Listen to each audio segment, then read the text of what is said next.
En Uniminuto Radio comienza Voces en Movimiento, palabras y sonidos que transforman.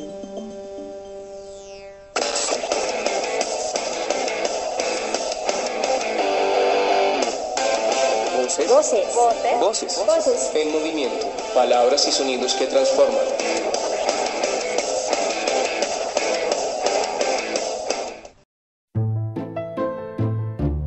Hola, soy Nieve. Gracias por buscarme. Estoy lista para entrar en tu nariz. Tú y yo haremos un lindo viaje. Yo puedo darte un momento especial. Puedo poner a tu mente a volar. Yo puedo hacer tus penas olvidar. No le creas, pana, porque después te destruirá.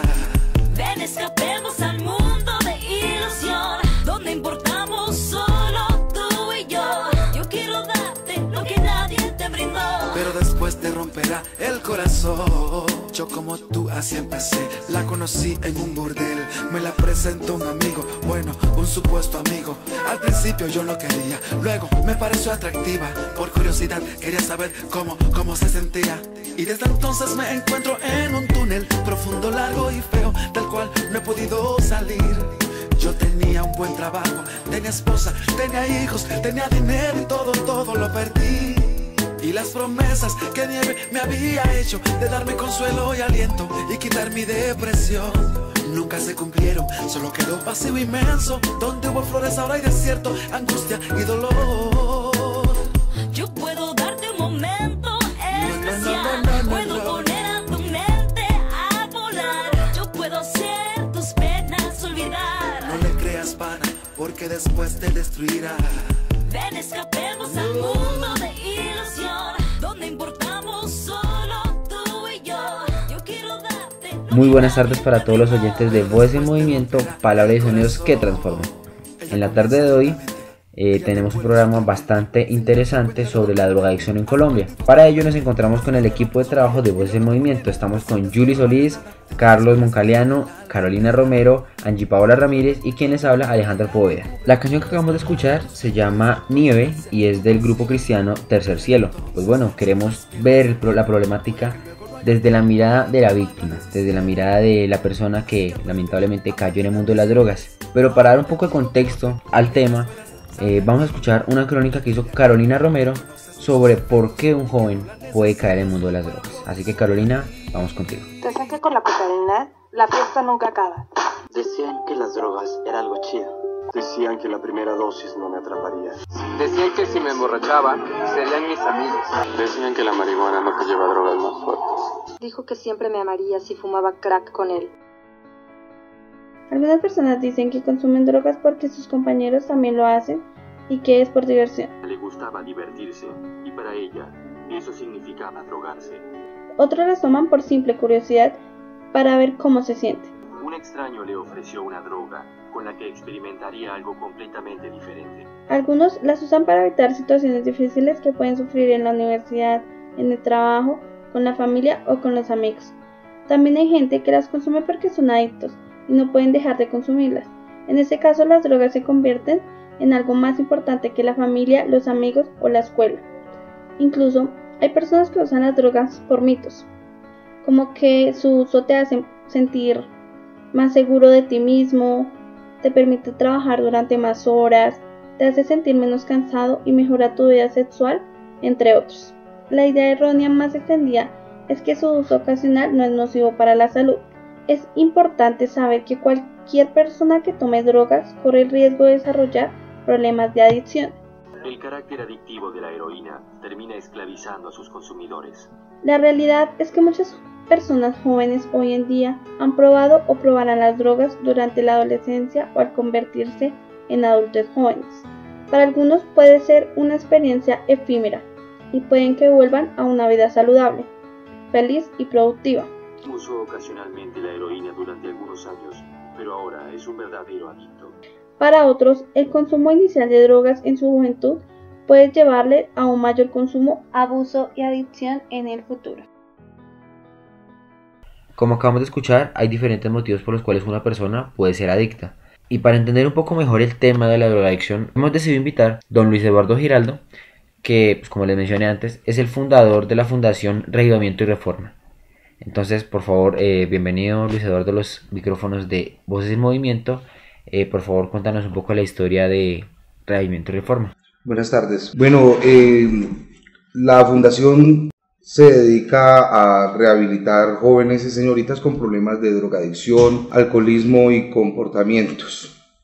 El 12 de octubre del año 2012 abrió sus puertas para traer, a través de un proceso diferente, de una metodología diferente a las otras fundaciones terapéuticas que existen, como un método diferente donde ellos pudieran superar el problema de la drogadicción. ¿De dónde nació esta idea?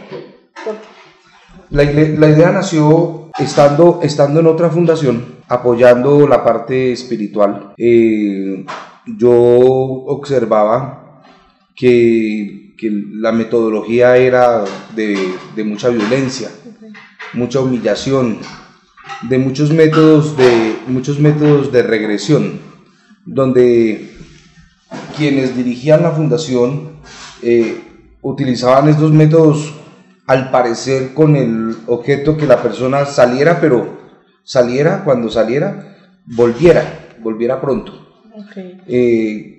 Lo veía más como un negocio. En esa fundación lo veía más como un negocio. Yo estuve por más de 5 años apoyándola, pero durante todo el tiempo me daba mucho dolor la forma como trataban a los muchachos. Tampoco me gustaba el hecho que les permitieran fumar. Si el cigarrillo es una droga de entrada, de inicio para el consumo de otras drogas, entonces pues yo veía que permitiéndoles fumar no les iba a ayudar a salir de las drogas, por el contrario, simplemente le estaban como reprimiendo, sí. Y cosa que cuando volvieran a salir, que cuando salieran pues volvieran a recaer. Sí, era como tiempo de incentivo. Sí, así es. Vale, bueno, pues también nos parece importante conocer la historia de la marihuana, que es una de las principales drogas en el país, acá en Colombia. Entonces la compañera Angie Paola Ramírez preparó una crónica en la que nos relata un poco la historia de esta droga en el país. Vamos contigo, Angie.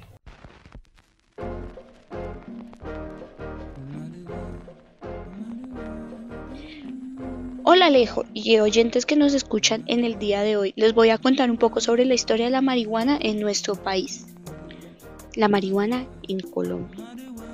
Aunque los cultivos de marihuana en Colombia aumentaron vertiginosamente para satisfacer la demanda norteamericana a finales de la década de los 60 y comienzo de los años 70, ya existía un mercado relativamente importante para el consumo doméstico entre los años 30 y 40.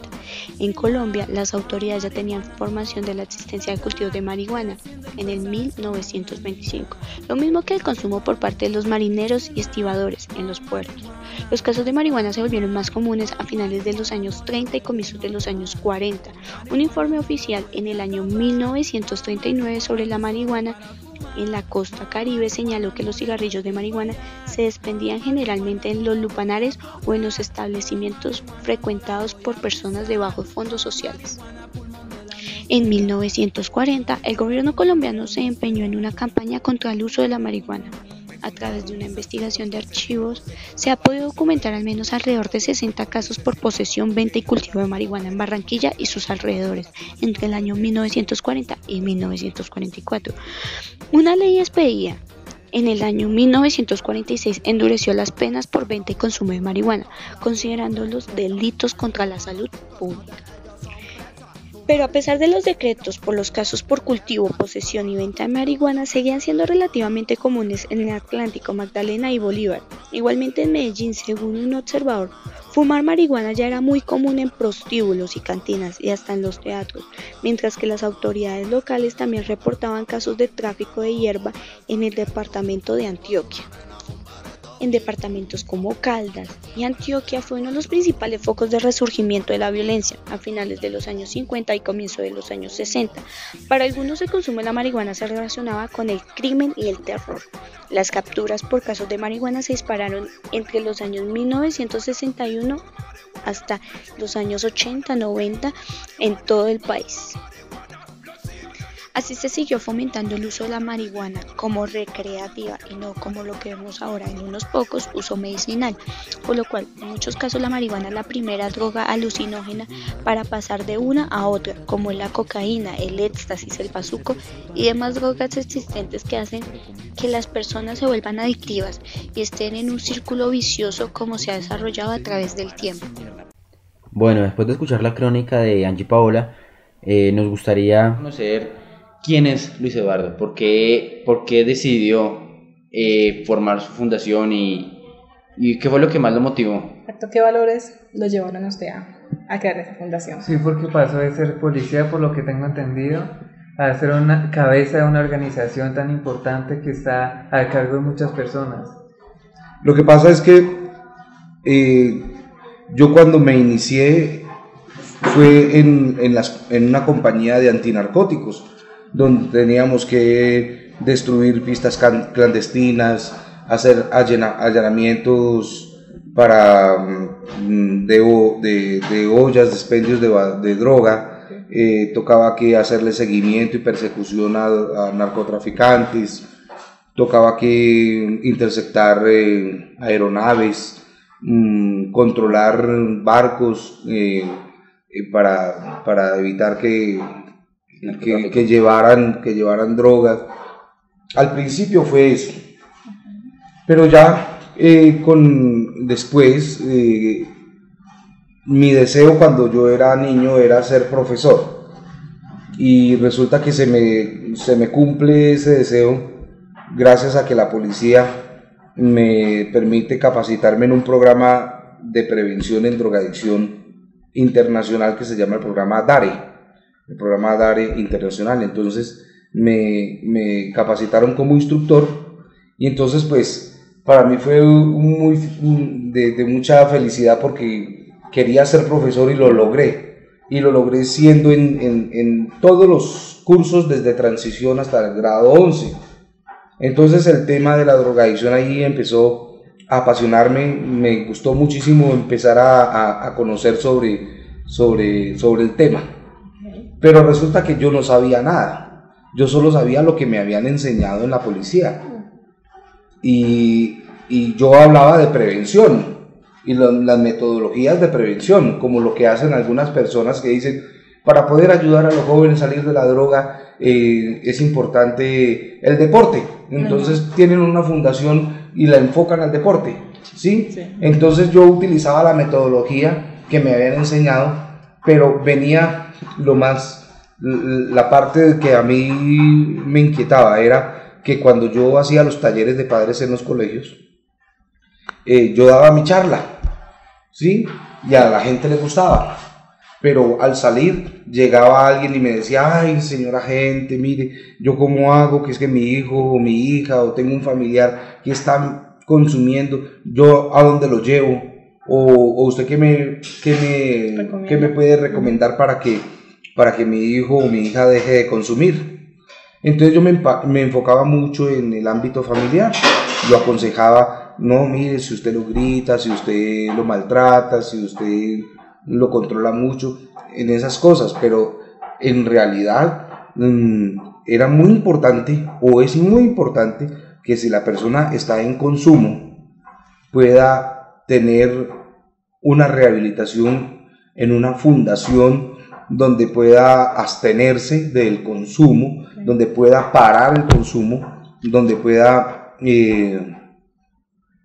dejar de consumir, ¿sí? Y pueda concientizarse de lo importante que es, de lo valioso que es, de todas esas cosas, y también poder llegar más allá, más al fondo de la problemática, porque hay muchos muchachos que caen en esto porque o el papá se lo da, los papás se lo dan todo, o porque los papás no le dan nada, o porque es baja autoestima, o porque son manipulables, fácilmente se dejan manipular, ¿sí? Porque por los amigos. Entonces, cada uno tiene una historia diferente, ¿sí? O puede ser porque era muy feliz o porque era muy desgraciado. Entonces, esas cosas hay que solucionarlas.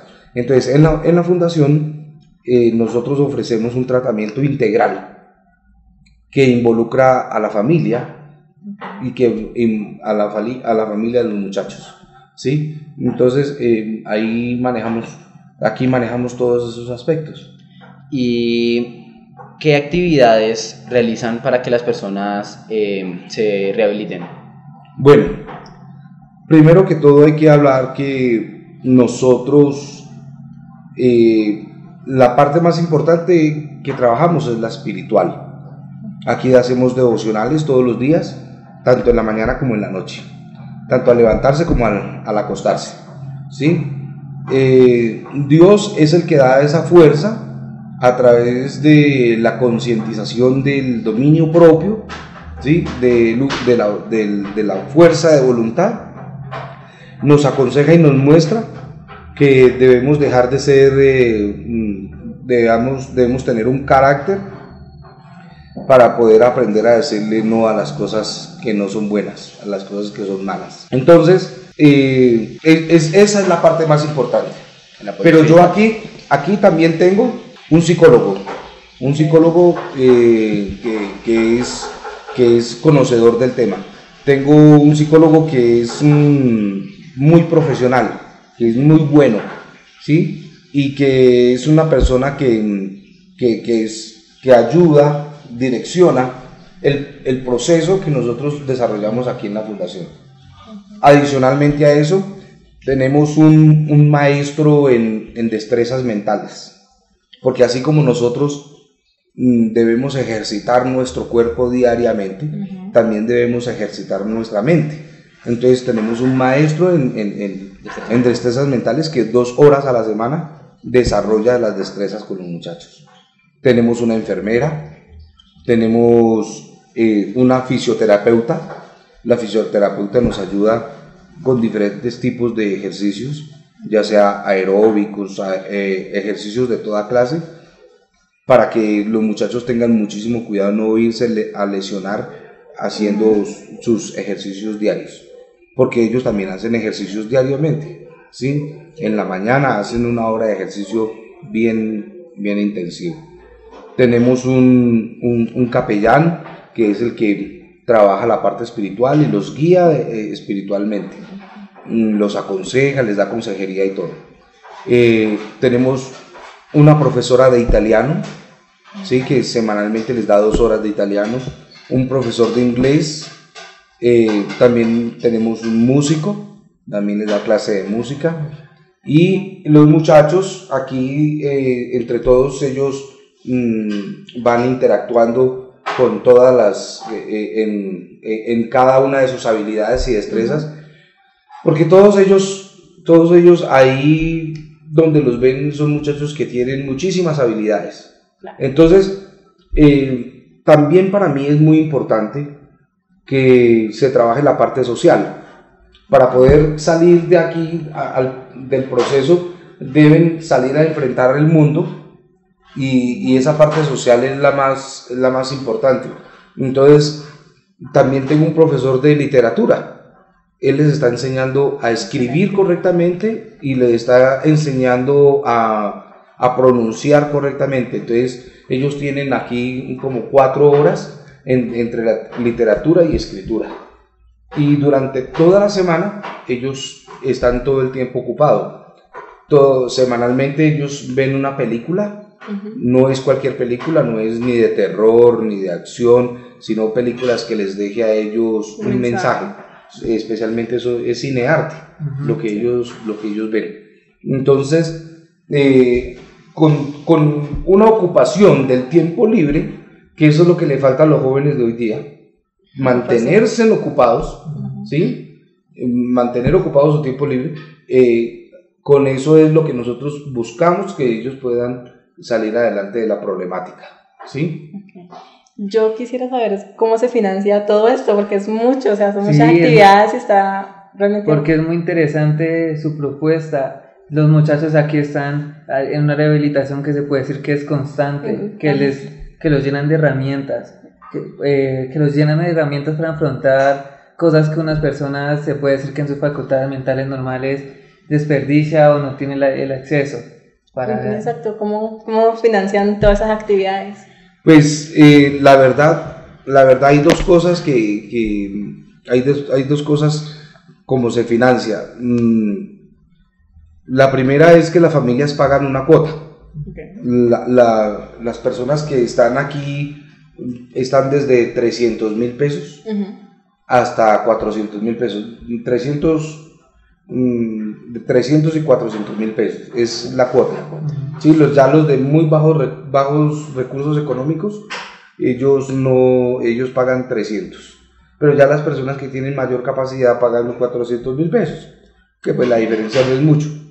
Y pues lo demás ya es con un trabajo que yo tengo y que desarrollo todos los días en las mañanas. Entonces, porque los gastos para poder pagar todo esto aquí no alcanza, entonces yo salgo a trabajar, porque pues también tengo pocos muchachos. En el momento tengo 16 muchachos, 17, pero hay uno que no está pagando, está subsidiado, yo lo tengo por cuenta mía, pero para pagar todos los gastos de aquí de la fundación no alcanza los que hay en el momento. Además que hay personas también que se cuelgan o que no han pagado. ¿Sí? ¿Y el gobierno no les ofrece ninguna ayuda en cuanto a monetaria? Lo que pasa es que el año pasado salió una ley sobre este tema, pero es una ley que tiene muchos vacíos jurídicos, porque lo que hace es decirle a las EPS que se tienen que encargar de la salud mental, pero resulta que la EPS dice, bueno, nosotros lo atendemos y lo mandamos a X o Y hospital. Okay. ¿Sí? No es lo que la familia como tal busca o quiere. Que si saben de una fundación, porque es que la problemática no es simplemente ir a internarse, como muchas personas piensan que es desintoxicar el cuerpo, porque nosotros naturalmente nos desintoxicamos en máximo 3 meses, pero de la mente, ¿quién nos desintoxica?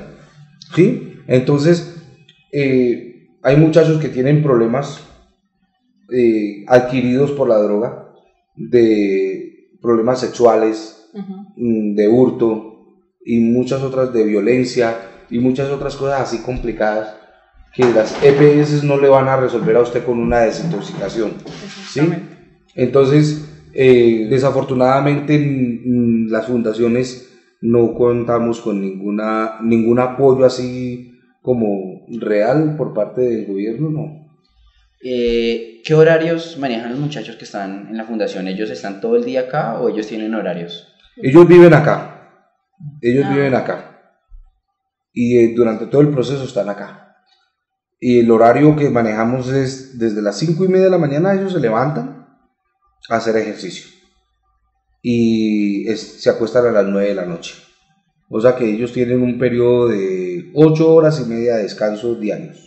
Yo quisiera saber, digamos, qué promedio pues permanece un muchacho acá. Digamos, en qué momento uno puede decir, ya están listos, ya digamos están preparados para salir a afrontar. Pero también sería interesante saber si tienen espacios libres los cuales puedan salir al barrio o estar en contacto con sus familias. Ellos no pueden salir de aquí al barrio, ni a la calle, ni a nada de eso, porque si esos espacios se dieran, seguramente se volarían, se irían, nos dejarían solos. Cuando hemos hecho algunas salidas siempre ha sido pues con mucho control, con mucha vigilancia, con mucha supervisión, ¿sí? Y realmente no salen todos, porque siempre aquí hay algunos muchachos que la droga los tiene tan atrapados, que están tan enamorados de la sustancia que consume, que si uno les diera, los sacara a algún lado de ellos, ellos se irían, se volarían, ¿sí?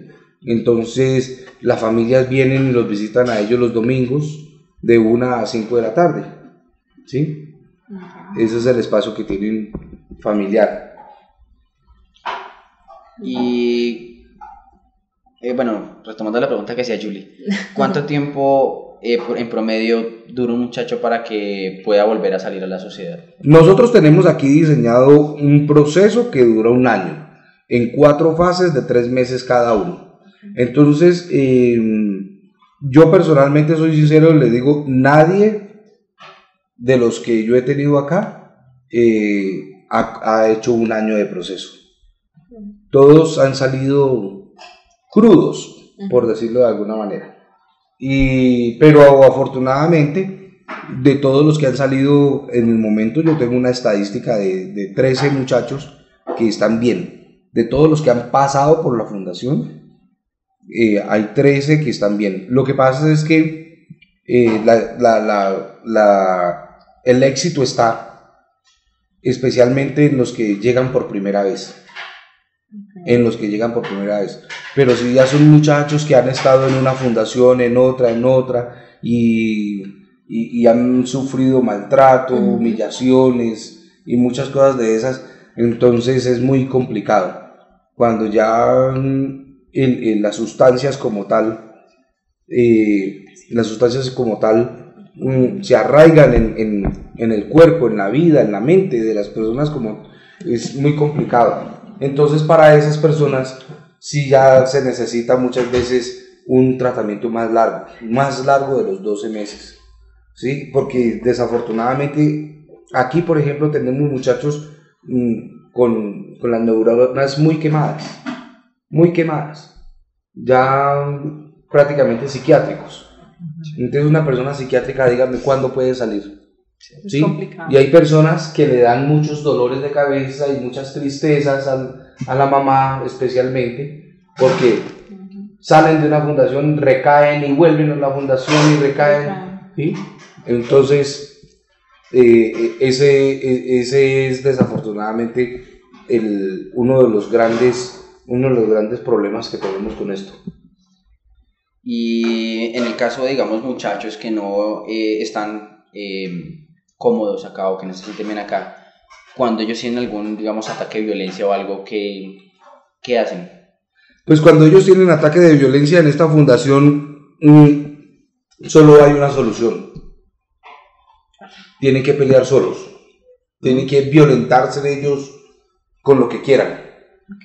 Yo les he dejado claro, si quieren romper vidrios, si quieren romper puertas, si quieren romper ventanas, háganlo, pero aquí absolutamente nadie va a hacer nada para evitarlo. Si lo hacen por quererse volar, tendrán que mirar por dónde se van a volar. Pero aquí yo no voy a ejercer, ni nunca ejerzo la violencia con ellos, porque no me parece que sea la mejor forma.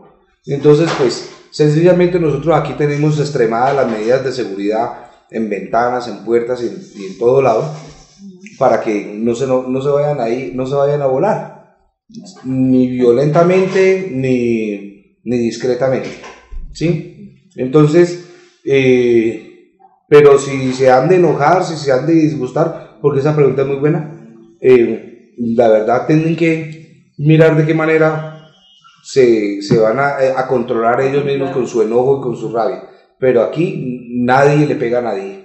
Eso está completo. O sea, aquí ni siquiera un insulto, ni un grito. Ningún tipo de maltrato se ejerce contra ellos. Pero también sería interesante conocer a ver cuáles son los métodos de transmisión de, ¿cómo se diría, Alejandro? La transfusión. ¿Cuáles son los medios de comunicación que ustedes utilizan para la información de la fundación y también el proceso para que los muchachos se puedan vincular a esta? Nosotros utilizamos los volantes, repartimos volantes, y yo tengo una página en Facebook que se llama Fundación Reavivamiento y Reforma. Esas son las dos formas. Y la otra forma es que vamos a las iglesias cristianas, y nos permiten allí promocionar desde el púlpito la fundación.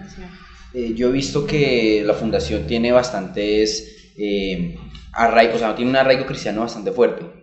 ¿Por qué usar este medio para llegar a la rehabilitación de los muchachos? Lo que pasa es que esta fundación tiene principios y fundamentos de la Iglesia Adventista del Séptimo Día. Hay muchos directores de fundaciones que salieron del problema de la drogadicción, dicen ellos que salieron, y se autodenominan pastores, ¿sí?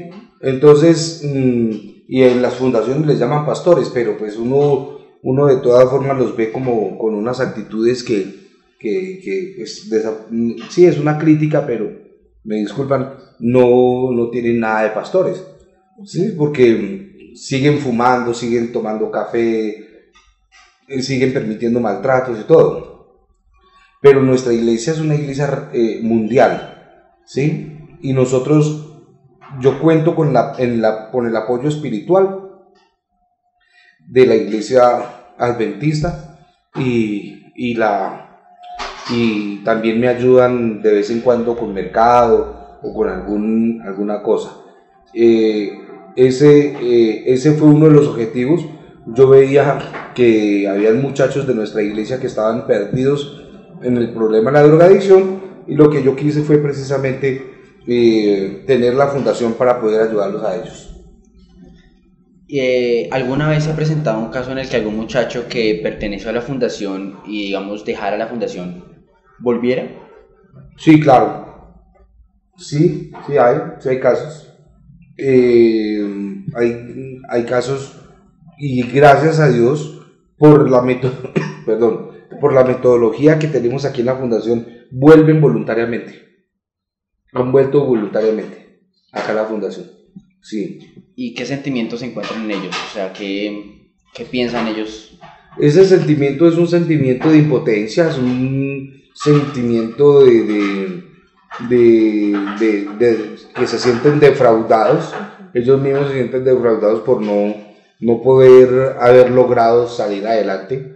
Entonces esa impotencia de saber que les faltó carácter para enfrentar el mundo, para enfrentar la vida afuera, ¿sí? Y pues desafortunadamente lo que uno les dice a las familias cuando ellos vienen y lo sacan, le dicen, mire, ellos no están preparados para salir, por favor no se los lleven, ¿sí? Pero la familia le creen de pronto más a ellos y se los llevan.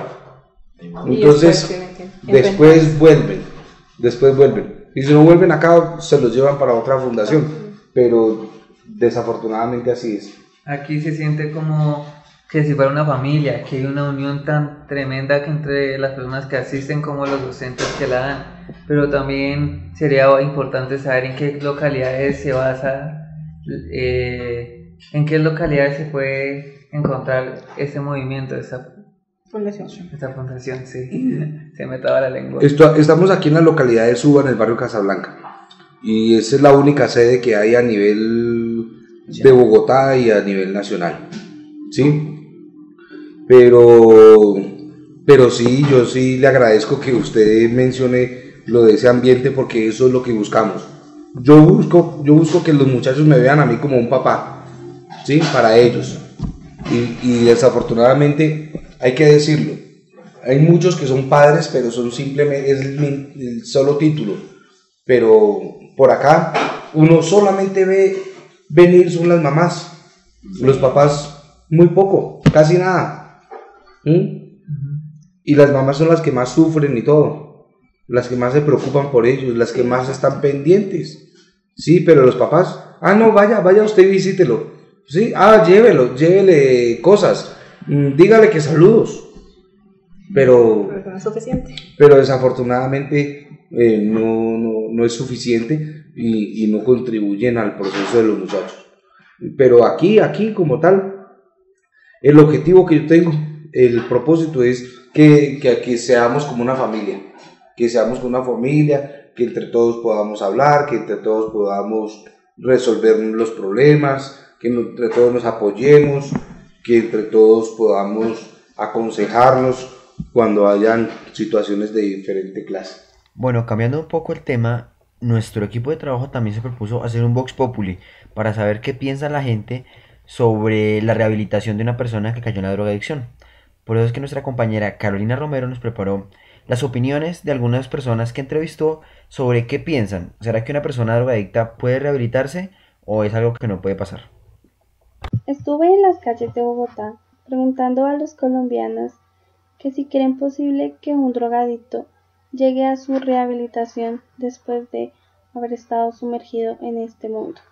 Y esto fue lo que me respondieron. Pues dependiendo del punto de vista que se vea, porque sí se puede recuperar, rehabilitar, pero paulatinamente, no del todo. Siempre va a haber un momento de falencia, siempre, pues en mi opinión, no sé, siempre va a haber un punto de falencia en el que no se vuelve a recaer. Puede estar, no sé, 1 año, 2 años, pero por una u otra razón creo que puede recaer. Pues porque la mayoría de las personas deciden como tratar de quitarlo de raíz, ¿sí me entiendes? Entonces, quitarlo de raíz no deja que pues el sistema lo asimile porque ya está acostumbrado. En cambio que pues si tú lo retiras moderadamente y de a poco es más posible la rehabilitación, pero cuando lo quitas como de isopacto de una vez, tarde o temprano vuelve a recaer. Pues la verdad sí, depende de la persona.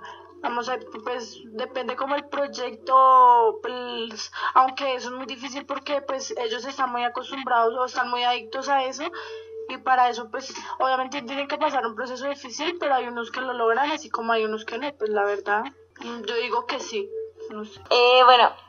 Pues yo pienso que sí, porque, o sea, pues porque si la persona entra porque, no sé, él quiere por voluntad propia y busca ayuda, obviamente lo va a lograr, o sea, va a salir de eso. Pero si es una persona que, no sé, la familia lo mete y todo, pero él no quiere cambiar, no lo va a hacer, porque no es algo que él quiera. Mientras que alguien que sí se mete por voluntad propia y lo quiere hacer, obviamente lo logra y sale de eso totalmente, o sea, al 100.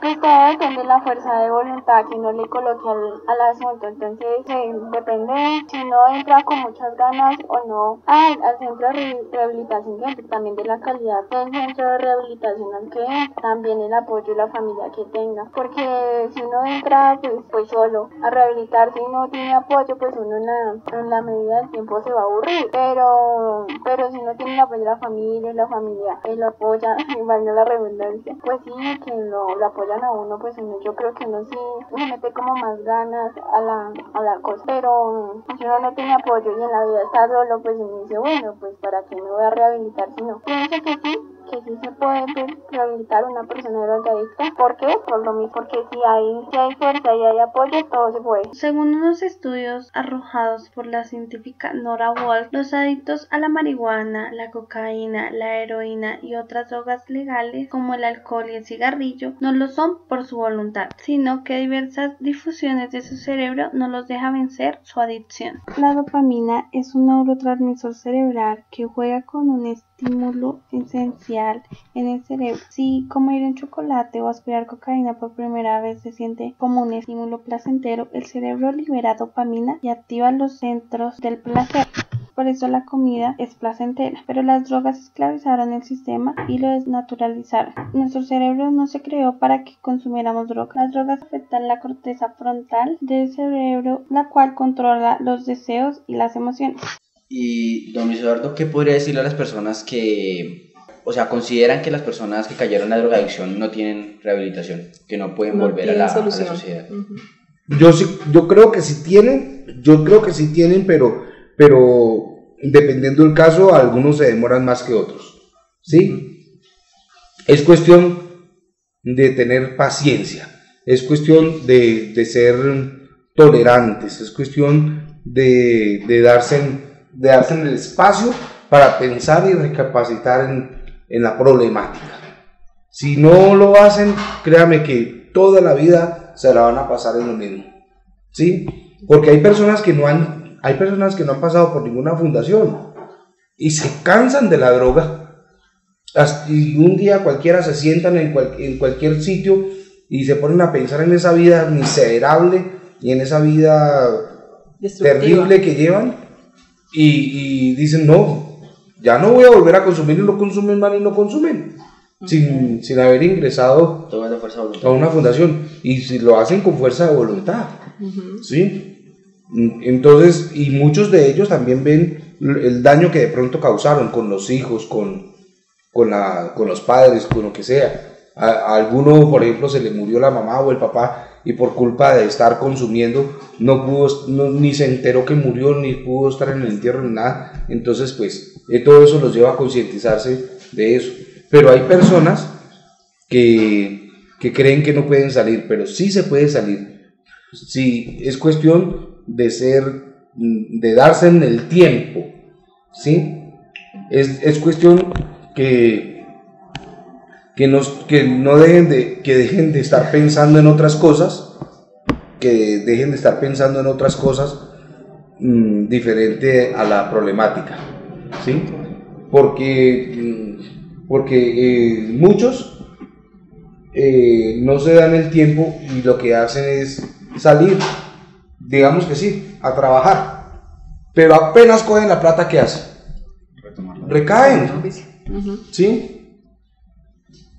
Porque eso también hay que trabajarlo. Algunos caen por culpa de la plata, otros caen por culpa de las mujeres y así. Pero cuando los muchachos salen aquí, pues vuelven otra vez a sus vidas normales, ¿sí? Pero también ustedes le dan un acompañamiento a las familias, les dan un tip para que dé asesoría para que ellos puedan confrontar el nuevo cambio, porque los muchachos tienen un enfrentamiento individual como ellos, pero ya otra vez retomar con la familia, con personas que se pueden decir que ya son desconocidas porque empiezan una nueva etapa. ¿Cuál es el proceso ahí?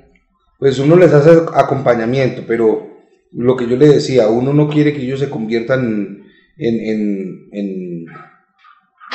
en usuarios de comunidad terapéutica, entonces el acompañamiento precisamente se hace aquí con el psicólogo durante el proceso, también con la familia. ¿Por qué? Porque hay factores de riesgo. Hay que identificar los factores de riesgo que los llevaron al consumo de sustancias. ¿Cuál es el factor o los factores de riesgo? Por ejemplo, un muchacho que el papá es drogadicto, el papá y el hermano es drogadicto, y él está aquí en la fundación. Dígame, cuando él termina, ¿dónde va a llegar? ¿A la casa? Claro, con su papá y su hermano. Y apenas llegue a la casa, ¿qué va a encontrar? El papá y el hermano, ¿verdad? El mismo escenario. Y entonces, ¿a qué se ve enfrentado él? ¿Cómo hacemos nosotros para lograr que ese muchacho pueda vencer el problema de la drogadicción? Pues, muy complicado. Sí, sería difícil, porque la familia es el primer auge que le enseña a uno, ¿cierto? Sí. Es como la base, la fortaleza de uno siempre, pues, digamos, es la familia, ¿no? Entonces el acompañamiento se debe hacer acá para poder fortalecer todos esos factores de riesgo, ¿sí? Todos esos factores que se evaluaron. Por eso el psicólogo hace el seguimiento primero al paciente y después ya empieza a trabajar con la familia, y ya después trabaja con la familia y con el paciente, y ya con ellos se van desarrollando pautas para que el muchacho pueda salir a enfrentar la vida, a enfrentar las cosas. Es una lucha constante y mucha motivación. Sí, mucha fortaleza. Bastante complicado. Don Luis, ¿podría pronto contarnos la historia de algún muchacho? O sea, la historia que usted conozca de alguno de los muchachos que más lo haya marcado. Pues las historias que más me han marcado han sido las historias de los que ya están descansando por culpa de sus malas decisiones, por culpa de no hacer las cosas bien, de no dejar de enamorarse de la droga. Y son historias muy tristes. El año pasado, a principios de diciembre, asistí al entierro del primer muchacho que llegó aquí a la fundación. El primero que llegó a esta fundación. Y fue la primera vez que él llegaba a una fundación. ¿Qué edad tenía? Tenía 20 años. Tenía 20 años. Cuando él salió de aquí, de la fundación, se fue a prestar servicio militar en la policía.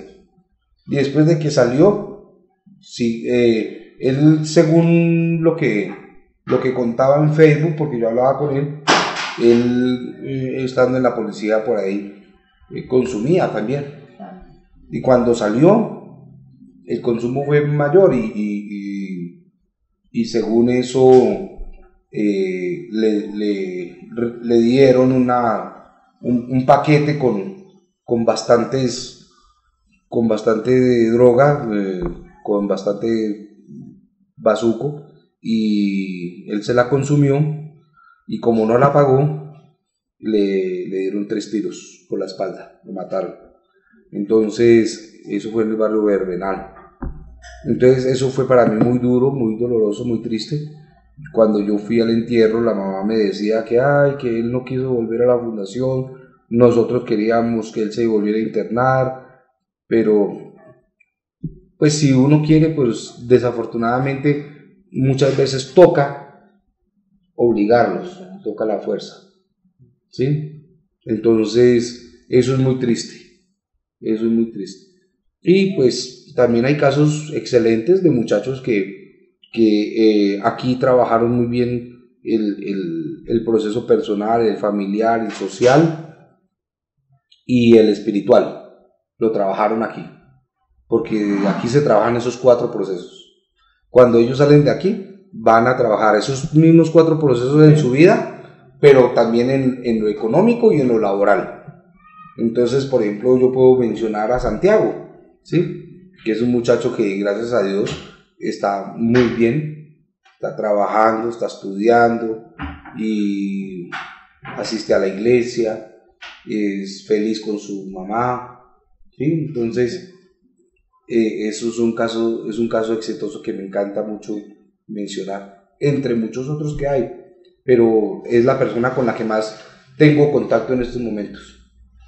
Listo, don Eduardo, muchas gracias por su tiempo, por contarnos todo lo que tenía todo lo que tenemos que saber más bien sobre esta fundación, que es una obra tan dedicada para la rehabilitación de las personas drogadictas. Muchas gracias, don Eduardo. Muchas gracias.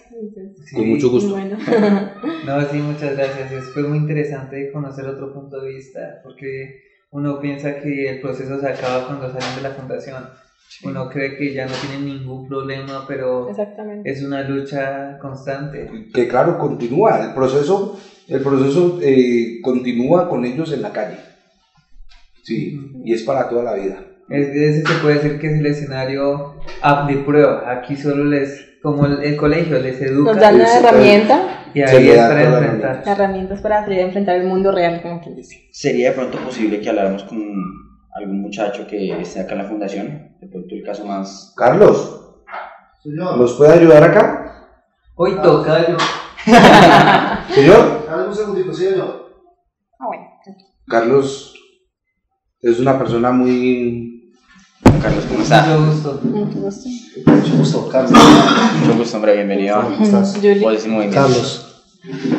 Bueno, Carlos, nos han hablado muy bien de usted, pero nos gustaría conocer su historia, lo que nos tiene que contar en cuanto a este problema de la drogadicción. Sí, pues yo soy una persona que conocí la droga hace 18 años de consumo. Empecé muy joven, a mis 13 años. Conocí primero pues el cigarrillo, el alcohol en las fiestas, y pues ya después me fui enrolando con personas que fumaban marihuana, que fumaban bazuco en el colegio, los viernes, los sábados, y pues fue de esa forma como me fui volviendo drogadicto, porque esa es la palabra que realmente pues hay que decir, aunque duele un poco, ¿no? Sí. Pero pues es la realidad. ¿Y cómo fue el proceso, el proceso para afiliarse a la fundación? ¿La familia o fue decisión propia? Pues el proceso, la verdad, pues fue obligado. Fue obligado porque pues, la verdad yo no quería estar acá. Entonces, pues mi mamá se llenó de valor, más que todo mi mamá, porque mi papá pues, él pues simplemente dice colaboro con la plata y ya, pero pues mi mamita, gracias a Dios, se llenó de valor y me mandó a hacer un bloque, y pues yo pude, un bloque que es, un bloque es, vamos o van, pues yo tengo la oportunidad también de ir, pero pues en ese momento fueron mi director con otras 2 personas y pues acompañaron a mi mamá a la casa y pues me trajeron. Sí. Pues ya estaba yo recaído, estaba mal, sin fuerzas, no me quería venir, pero pues no tenía fuerzas para responder a aquellos ángeles, le digo yo ahora, que me iban a acompañar en este bloque, o acompañamiento que se llama. ¿Y cuánto tiempo llevas acá, Carlos? Aquí llevo 6 meses. ¿6 meses? Sí, señor. ¿Y cómo ha sido el proceso? El proceso ha sido al principio un poco duro, porque pues la desintoxicación, me da muchas ganas de fumar bazuco, en la calle, en la casa no duraba más de 3 días sin fumar, pues yo soy mecánico de profesión y pues yo trabajo siempre y siempre tengo mi dinero, pero entonces no podía dejar de consumir. Y por más que quisiera desempeñarme bien en mi labor, uno cree que la hace bien, pero mentiras, uno se está autoengañando y lo está haciendo mal. Todo me estaba saliendo prácticamente mal. ¿Y cómo ha sido el papel de la religión, del cristianismo en su rehabilitación? Ha sido el papel más importante. El papel de Dios Jehová, porque Él es el que nos da las fuerzas para realmente ser puros, vivir una vida pura. De pronto en nuestra humanidad podemos sacar muchas fuerzas y hacer muchas cosas, pero una real paz y una tranquilidad y una verdadera vida, pienso yo, la da nuestro Dios, nuestro Señor Jesús. ¿Y qué podría decirle a los muchachos que están en el camino de las drogas? Que dejen de consumir, aquellas personas que están iniciando, que dejen de consumir, que por favor que no lo hagan, porque es un laberinto del cual no podrán salir.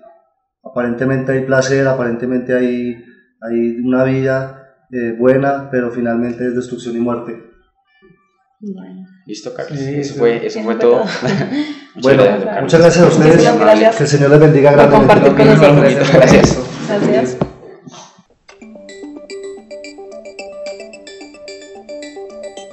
En Uniminuto Radio comienza Voces en Movimiento.